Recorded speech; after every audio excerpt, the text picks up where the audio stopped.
मी गेल्या 3-4 दिवसापासून बँकॉक शहरामध्ये फिरतोय आणि प्रत्येक रोड आणि प्रत्येक गल्ली, फुटपाथ सगळीकडे बघतोय.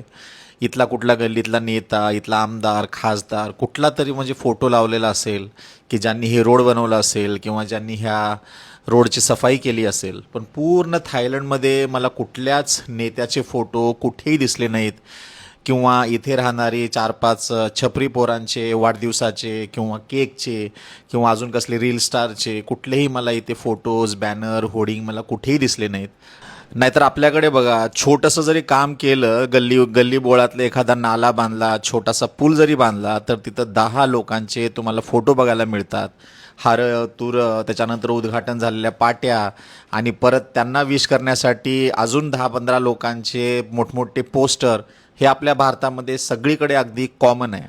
पण आपल्या देशातल्या बऱ्याच लोकांना मूलभूत गरजा काय आहे, सिव्हिक सेन्स काय आहे, देशाची प्रगती कशी होते ह्याच्यापेक्षा आपल्या आपल्या नेत्याच्या पायाशी लोळण घालत, त्यांनाच आपले आईबाप समजून त्यांचेच बूट चाटत आयुष्य काढायची अगदी खूप म्हणजे खूप जबरदस्त त्यांना सवय आहे. आणि ही सवय मला वाटते येणाऱ्या 500 वर्षामध्ये तर काही जाणारी नाही आहे.